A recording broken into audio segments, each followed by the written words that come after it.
Yo, Bakayalo Kono Yalo, oui, on enchaîne avec la review du chapitre 84 de Dragon Ball Super. Mais waouh, c'était magnifique les amis, de voir directement cette chorégraphie de combat. Goku Ultra Instinct, Vegeta Ultra Ego, c'est ce qu'on attendait. C'est ce qu'on attendait parce que je rappelle que pendant tout l'arc, on a vu un Goku se faire one-shot. Il nous a sorti l'Ultra Instinct contre un fake clone de Granola.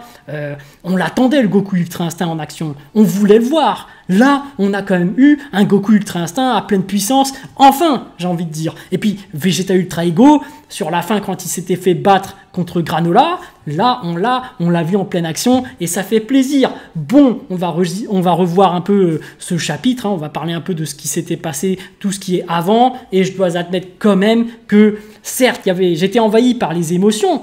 Mais si on reste lucide finalement, parce que après le résumé complet j'étais ouf, je me voyais des scènes dans ma tête et tout, mais là quand tu regardes vraiment le chapitre et les scènes, tu trouves quand même des choses pas très cohérentes, on va dire ce qui est. Comment ça se fait que Monaito, il peut soigner Goku et Vegeta, alors que pendant tout ce temps, il n'y arrivait pas. Là, comment ça se fait qu'il peut leur donner des habits? Bon, on va dire que ça prend pas beaucoup d'énergie, mais...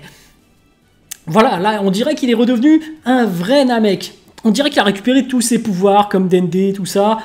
C'est bizarre. Comme si, lui aussi, il a été envahi par le Bardock effet, quoi, tu vois. Mais normalement, c'est pas possible. Moi, je trouve pas ça logique. Après, on a ce fameux passage, on va en parler, où Monaito leur donne les armures de Bardock. Fan service, il y aura des figurines pour ça. Au début, je me suis dit, ils allaient se battre comme ça aurait eu du sens, puisqu'il venait de voir la vidéo de Bardock, il vient d'avoir ses flashbacks Goku, ok.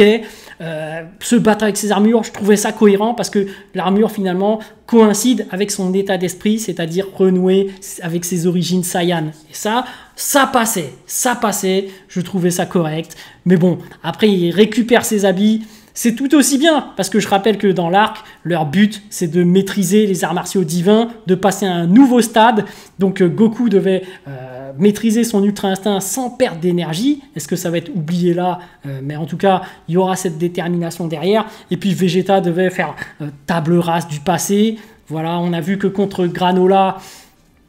Il le faisait quand même pour expier ses fautes. Il voulait aider Granola et ça tombe bien parce que Granola n'a pas un mauvais fond. Finalement, il redevient gentil. Il a tué personne. Ça va, les amis. Ça va, c'est pas un méchant. Ok, Granola, finalement, il est bon. Il a le cœur pur. Voilà.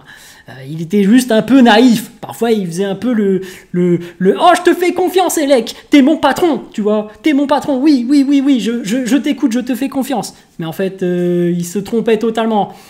Bref, on en revient, bon finalement on va y arriver, hein. Oui, le fameux combat Goku Ultra Instinct et Vegeta Ultra Ego. Déjà, cette transformation-là, je vous remets l'image, magnifique, ça c'est magnifique, je trouve ça énorme. Regardez bien le visage de Vegeta qui monte de sa colère vers la hauteur. C'est son ambition, son ultra ego, ses émotions vont vers le haut. Quant à Goku, tu sens que son énergie va vers le bas. En fait, lui, il est dans la maîtrise de l'ultra instinct. Donc, tu as un espèce de symétrie. Tu as une symétrie entre les deux effets.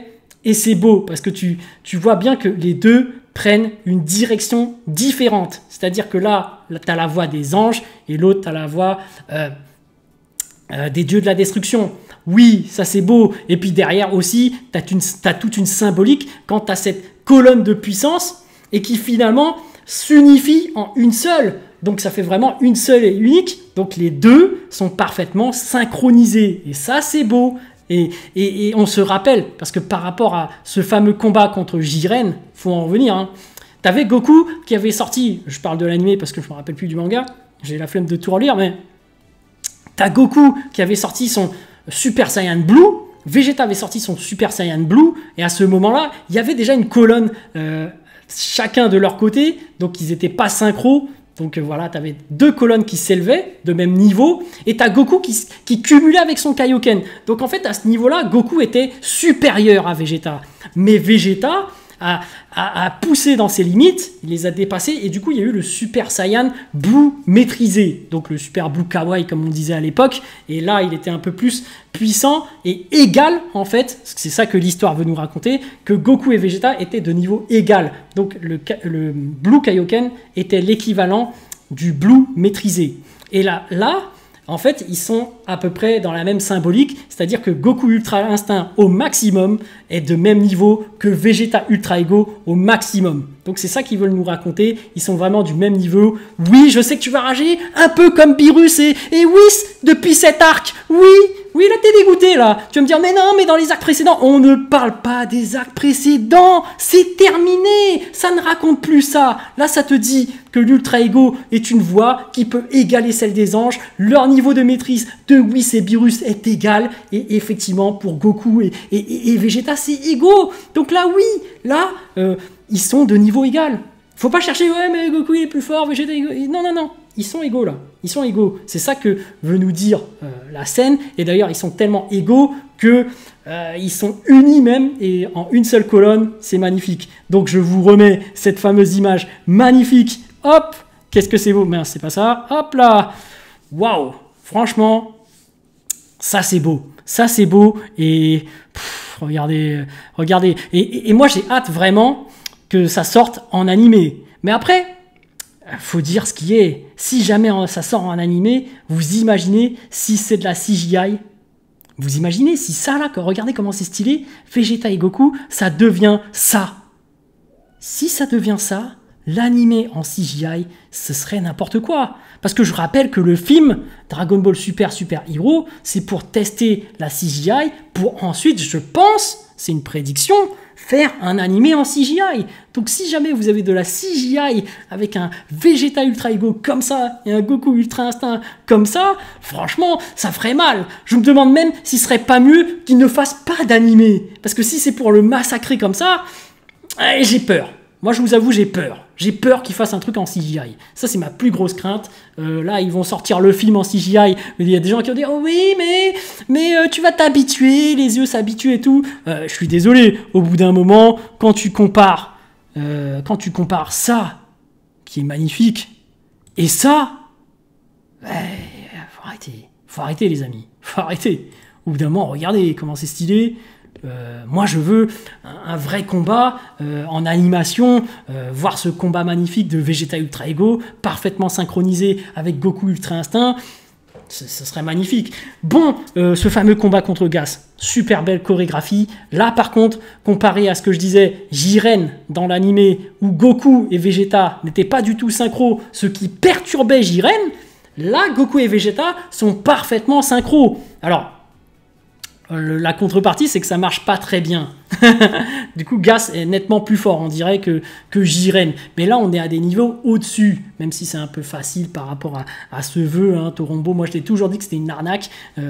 Mais j'espère que la morale de l'histoire, ce sera que, comme ils le disent, tu t'entraînes et tu progresses tout le temps. Donc, du coup, là, Gas, il est resté figé sur son pouvoir au top, alors que Goku et Vegeta, là, en fait, ils se sont entraînés, ils deviennent encore plus forts. Et du coup, grâce à, en plus, cette volonté, cette détermination, cet état d'esprit, deviennent plus forts que Gas.